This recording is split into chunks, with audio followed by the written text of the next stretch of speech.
हमारे बीच बागेश्वर धाम बगिया के एक बहुत ही सुंदर पुष्प पूज्य महाराज श्री के लाडले मध्य प्रदेश सरकार में मंत्री भैया विश्वास सारंग जी विराजमान हैं। मैं पूरी कथा उन्होंने सुनी, महाराज जी ने उन्हें जाने नहीं दिया। मैं चाहता हूं कि वो मंच पर आएं और बेटियों के इस सुंदर काज के अवसर पर अपनी भाव अंजलि प्रस्तुत करें। विश्वास सारंग जी। ये बहुत प्रसन्नता की बात है कि बागेश्वर धाम की इस पुण्य भूमि पर 7 दिन की भागवत कथा का आज विश्राम हुआ है। विश्राम हुआ है, समाप्त नहीं हुई, क्योंकि हरि अनंत, हरि कथा अनंता। हरि की कथा का कभी अंत नहीं होता, ये तो अनंत चलती है। और आज चंद्रेश महाराज जी के श्रीमुख से 7 दिन की ये भागवत कथा का रसपान का हमने श्रवण किया।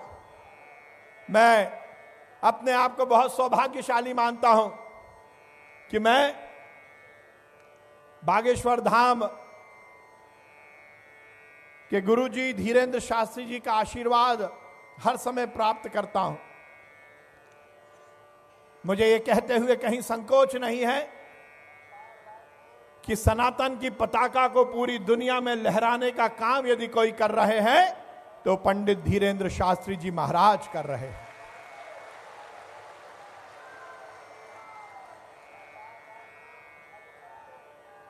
और सबसे प्रसन्नता की बात है कि ये बागेश्वर धाम का यह अनुष्ठान इस बात का भी संदेश देता है कि सनातन केवल पूजा पाठ अनुष्ठान तक सीमित नहीं है।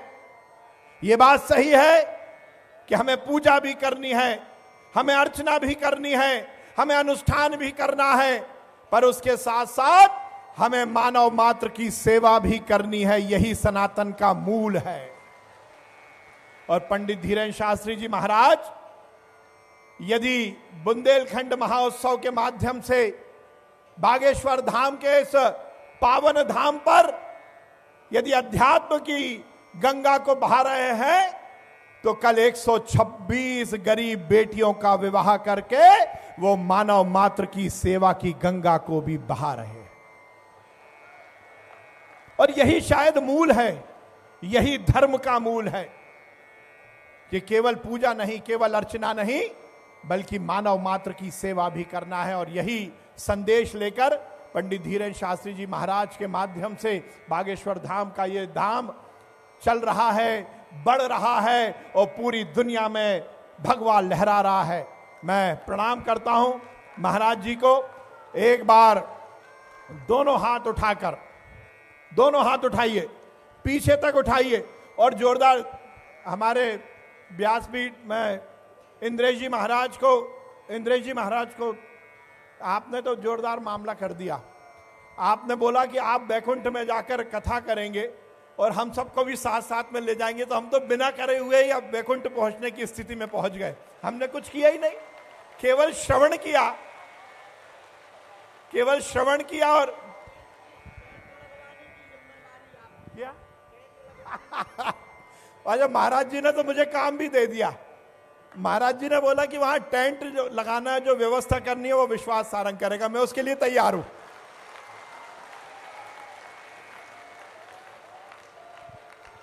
तो इंद्रेश जी महाराज ने कह ही दिया कि हम सब तो वैकुंठ में कथा का श्रवण करेंगे ही, तो दोनों हाथ उठाकर ताली बजाकर इंद्रेश जी महाराज का व्यासपीठ का हम अभिनंदन करें, धन्यवाद दें, साधुवाद करें। दोनों हाथ उठाइए, दोनों हाथ उठाकर जोरदार ताली बजाकर।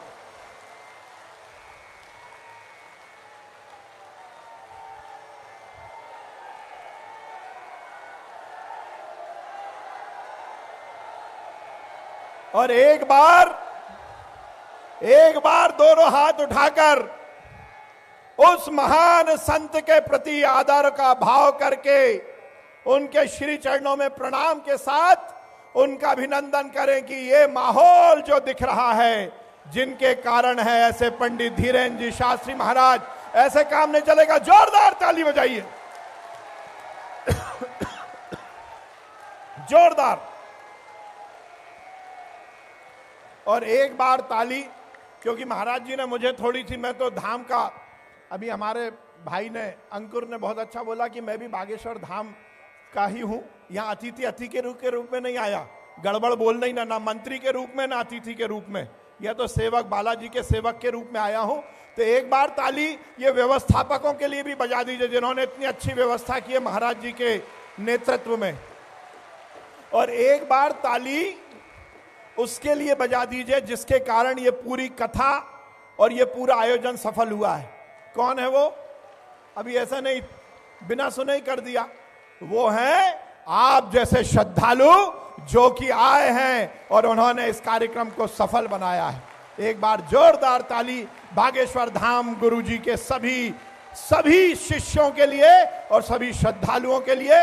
ये सनातन की गंगा बहती रहे, महाराज जी के श्री चरणों का आशीर्वाद लेते हुए पूरी दुनिया में पताका लहराए भगवा की, और बागेश्वर धाम गुरु जी के माध्यम से हर एक मानव की सेवा हो, हर एक कष्ट का निवारण हो। इसी आशा और विश्वास के साथ मैं बहुत प्रणाम करता हूं गुरु जी को। आपका आशीर्वाद, आपका सानिध्य, आपका मार्गदर्शन हम सबको मिलता रहे। बहुत बहुत धन्यवाद। भारत माता की जय, हिंदुस्तान जिंदाबाद। बहुत ही सुंदर संबोधन। हमेशा अपनी ओजस्वी वाणी से वे भारत और सनातन की बात करते हैं।